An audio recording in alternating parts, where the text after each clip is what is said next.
Nagpunta sa Kapas Tarlac ang beauty pageant candidate na si Geneva Sarita Lopez at Israeli fiancé na si Yitzhak Cohen para tumingin ng lupa. Pero misteryoso silang nawala. Baka may tao sa loob. Di natin malapitan. May tao nga, boss. May tao yan.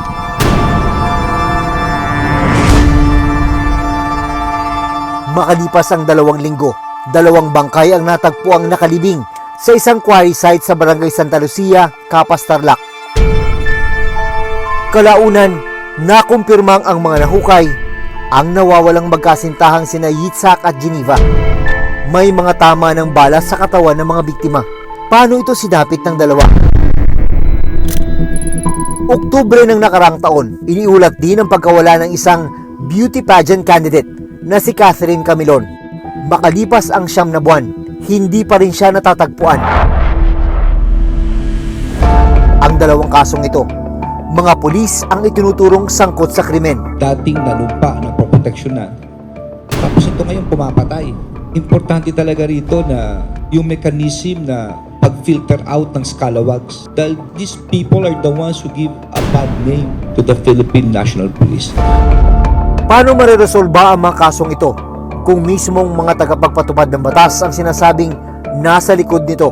Napakahirap po araw-araw. Wala kaming alam. Araw-araw iisipin namin nasaan ka. Ipinapalagay na lang namin na nandyan siya. Nandyan lang siya. Ano ang mga hamong hinaharap ng mga otoridad sa paglutas sa mga ganitong uri ng krimen?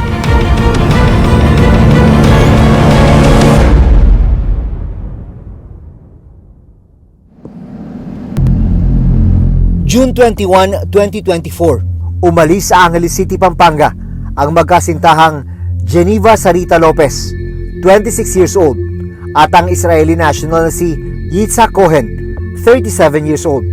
Kwento ng nakatatandang kapatid ni Geneva na humiling na itago ang kanyang pagkakinanlan. Wala silang alam nung una sa naging lakad ng dalawa. Supposedly, bibili kami ng gift para dun sa Saturday na birthday, yung Friday na hapon. Tapos nung mismong Friday, kinancel niya ng umaga. May meeting pala ako 10 ng hapon. Kayo na lang. Geneva Lopez, 25! Kinabukasan, ipinagtaka ng pamilya ni Geneva na hindi makontak ang dalawa. Yung handler niya, yung nag-aayos sa kanya, na since may rehearsal sana silang Saturday, dapat alas 5 pa lang, gising na yan. Alas 9 na hindi pa nagpapakanda. Agad nilang ipinagbigay alam sa mga pulis ang pagkawala ni na Yitzhak at Geneva. Bandang alas 2 ng madaling araw kinabukasan, Alina po, may pare po ito. Punta mo lang. Pare. isang nasusunog na sports utility vehicle o SUV ang nakuna ng video sa kabaan ng San Jose Road, Barangay Cristo Rey sa Kapas Tarlac. Boss, baka may kilala kang matawagan na emergency. Baka may tao sa loob. Di natin malapitan. Naiparating sa Kapas Municipal Police Station ang insidente ng nagliliyab na sasakyan.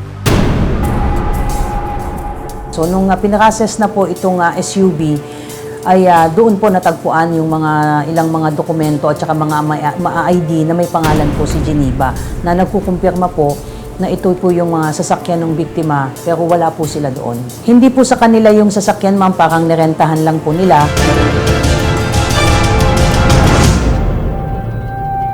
Lumipas sa mga araw, bigo ang pamilya na malaman ang kinaroroonan ni na Yitzhak at Geneva. Every day, hindi mo alam kung nasa na ba sila, hinahanap mo sila, ang ginagawa nila, buhay pa ba sila. Every day, hindi kami natutulog.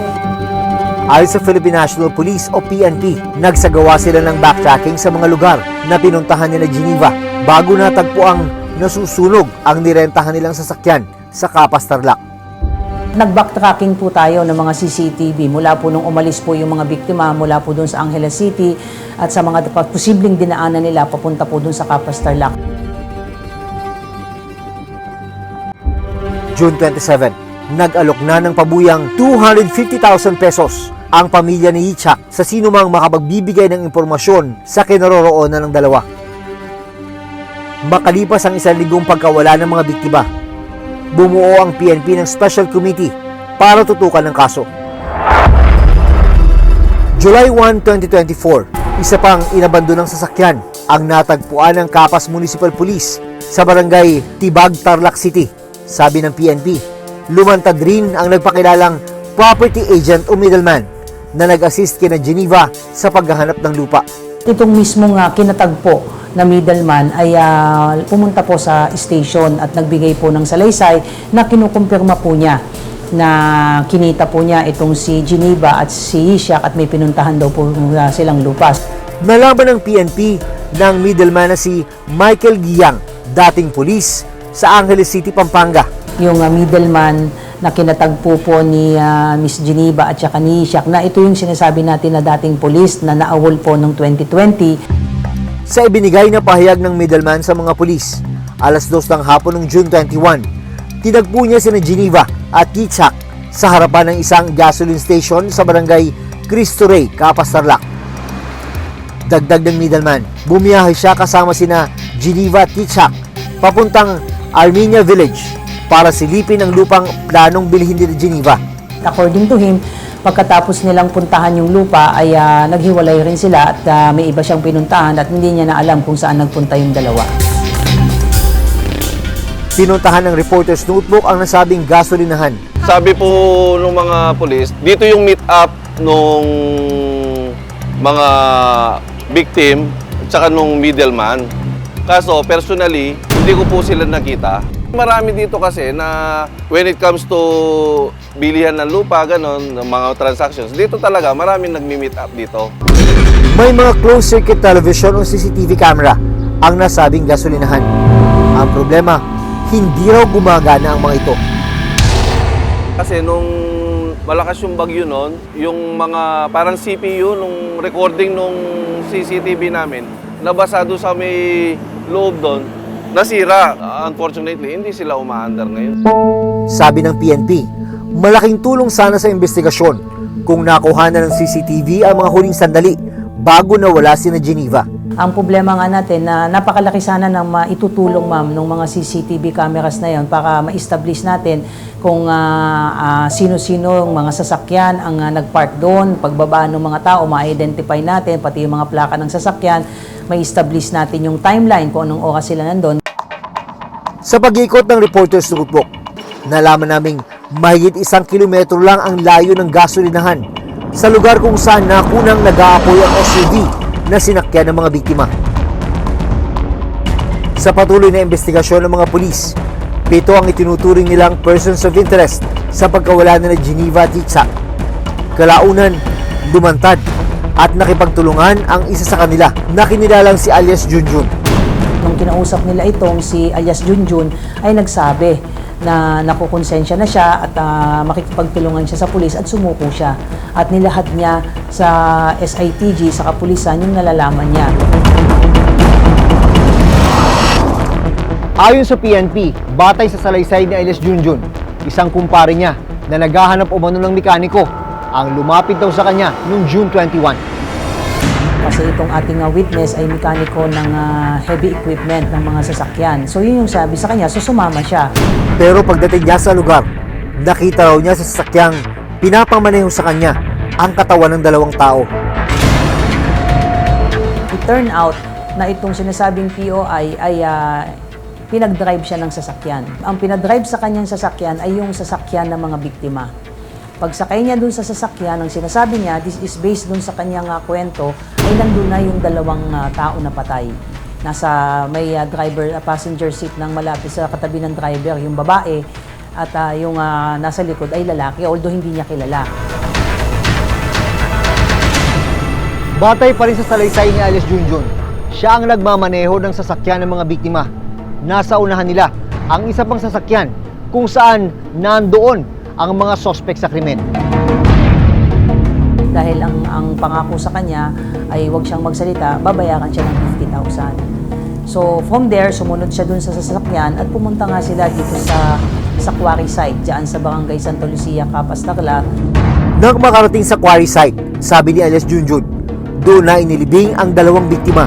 May nag-aantay na doon na sabi niya na isang tao at At naghukay nga itong POIs natin at yung isa pang tao para nga ibaon itong dalawang biktima. Dagdag pa sa naging salaysay ni Alice Junjun, siya rin ang inutusang sunugin ang sasakyan ng mga biktima. Accordingly, ang ginamit niya lang, tissue lang na pinag-ipon-ipon niya na tissue, na nandun din yung tissue sa loob ng sasakyan. Inipon-ipon niya, binilit-bilot niya yung tissue, tapos sinindihan niya ng lighter at inilagay doon sa isa sa upuan sa harap at hanggang tuluyang umapoy na.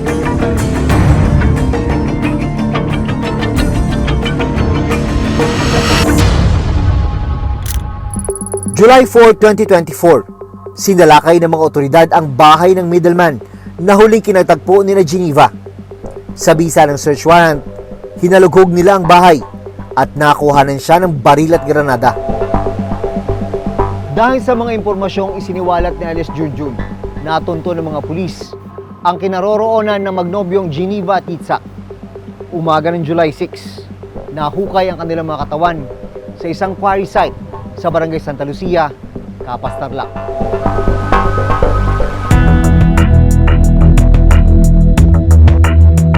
Ang bangkay ng mga biktima isinailalim sa autopsy na pinangunahan ng National Bureau of Investigation. Lumabas po sa autopsy po ng NBI po ay binaril po yung dalawang biktima. Ang tama po nung babae po ay sa likod po at sa may hita po. Samantalang yung lalaki naman po ay sa may dibdib at sa may bandang kilikili. At lumalabas po na sa loob mismo ng sasakyan na gamit nila, pinatay itong mga biktima. Sa kasalukuyan, 5 sa 7 persons of interest ang nasa kustodiya na ng PNP. 2 sa kanila, mga dating pulis. 3 na po dyan yung na-arrested. Kasama nga po dyan yung middleman na kinatagpo po ni Miss Geneva at saka ni Ishak, na ito yung sinasabi natin na dating pulis na naawol po noong 2020 at isa pa po na dating pulis na naawol at na-dismiss rin po noong 2019. At yung isa po na si alias Jeff na nahuli din po sa bypass operation ay ang naging partisipasyon po niya ay lumalabas na kasama po siya sa naging pagpaplano kakapatayin po itong mga biktima.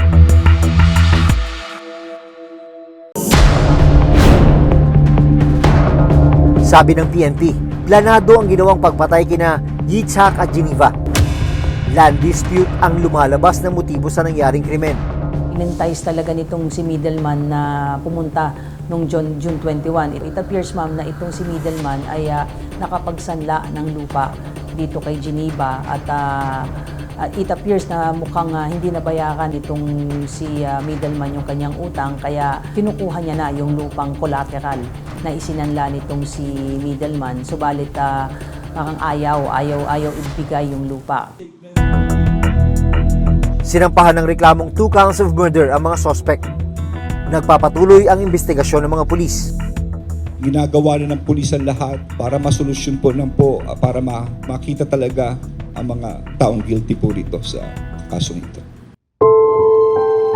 Ibiniyahe pa uwi sa bansang Israel ang bangkay ng biktimang si Yitzhak Cohen. Inilibing na rin ang labi ni Geneva. Umaasa ang kanilang mga pamilya na mapapanagot sa batas ang mga pumaslang sa kanila. Kung si Geneva natagpuan pero wala ng buhay. Ang isa pang beauty pageant candidate na si Catherine Camilon, 26 years old, hindi pa rin natatagpuan hanggang ngayon. Oktubre noong nakaraang taon, naiulat ang pagkawala ng beauty queen na si Catherine Camilon.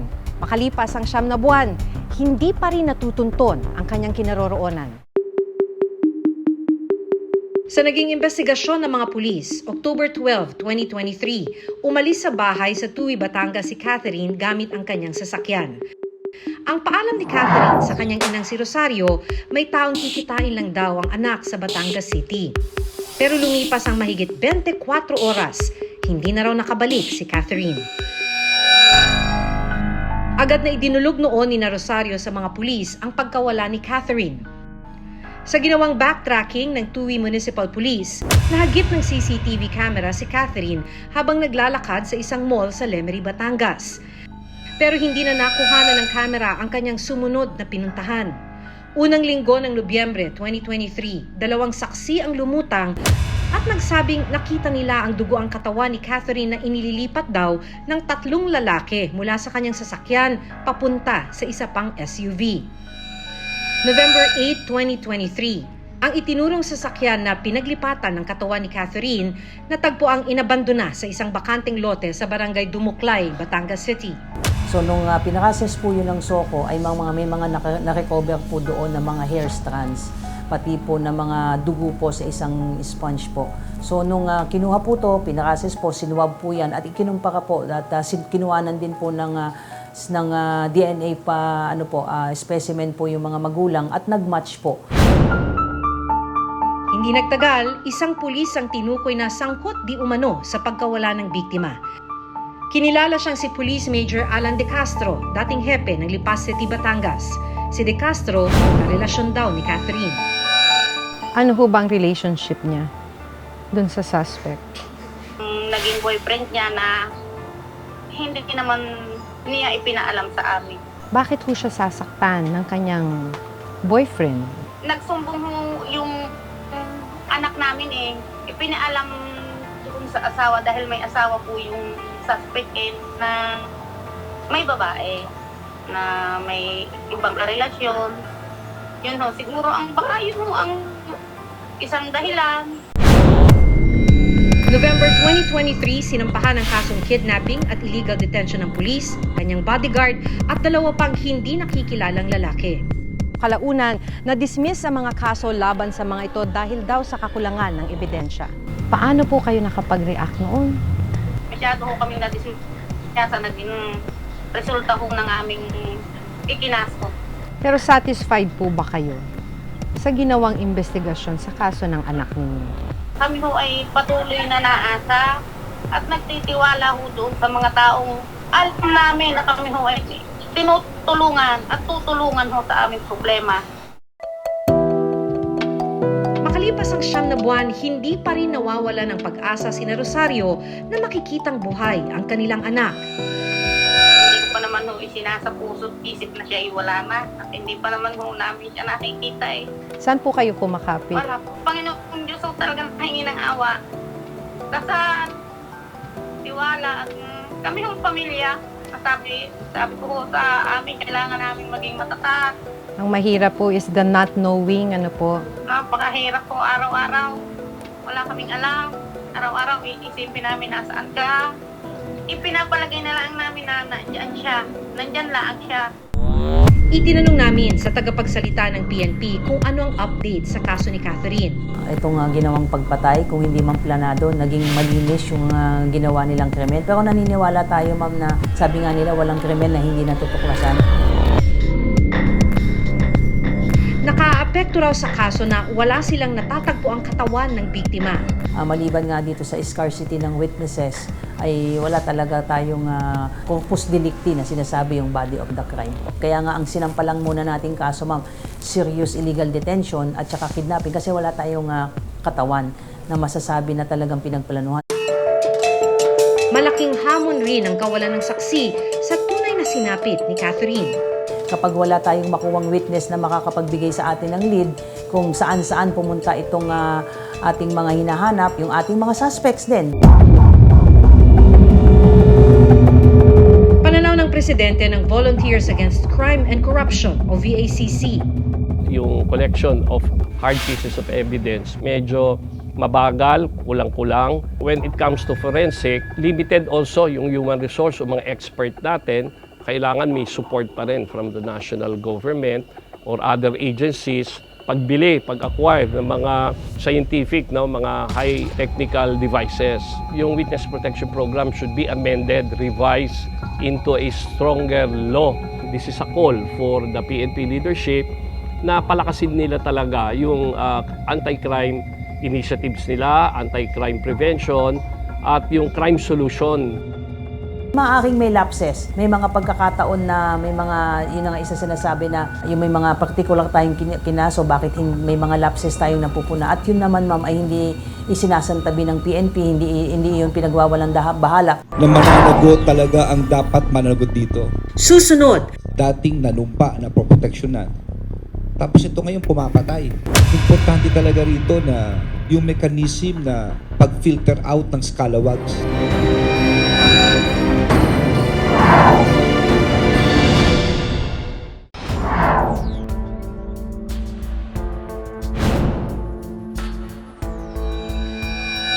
Na mananagot talaga ang dapat mananagot dito. Dating nanumpa na proteksyonan. Tapos ito ngayon pumapatay. Isa pang nagpapahirap sa ganitong investigasyon kapag pulis mismo ang sangkot sa krimen. Kasi ito mga police, no, law enforcement as one pillar ng criminal justice, ang lalakas ng loob gumawa ng ganitong karumal-dumal na krimen simply because they know walang certainty of arrest na makakalusot sila. Importante talaga rito na yung mechanism na pag-filter out ng scalawags. Dahil these people are the ones who give a bad name to the Philippine National Police. Ito yung nagsisira sa pangalan. Ito mga anay na to. We will make sure that the ends of justice will be served. Umaasa ang pamilya ni Geneva at Yitzhak na mapanagot ang mga nasa likod ng kanilang pagkamatay. Tamang proseso. Kung sinong gumawa, siyang managot. Walang ibang maapekto. Si Rosario, dalangin pa rin na matulungan silang mahanap ang nawawalang si Catherine. Bilang ina, ma'am, hanggat wala ho akong nakikita, hanggat hindi ko ho naiintindihan kung ano ba talaga, ang pag-asa ko ho ay talagang hindi ko iaalis. Buong puso ho akong naasa.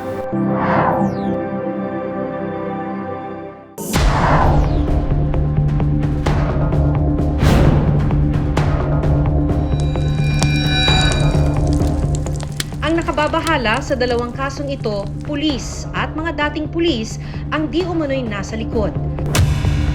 Mga uniformadong dapat poprotekta sa kanila pero ngayon itinuturong may kasalanan. Dapat ay mas paigtingin at pabilisin ang pagbibigay linaw at solusyon sa mga kaso para mabigay sa lalong madaling panahon ang hinahangad nilang katarungan. Hanggang sa susunod na Sabado, ako si Maki Pulido. Ako si Jun Veneracion at ito ang Reporter's Notebook.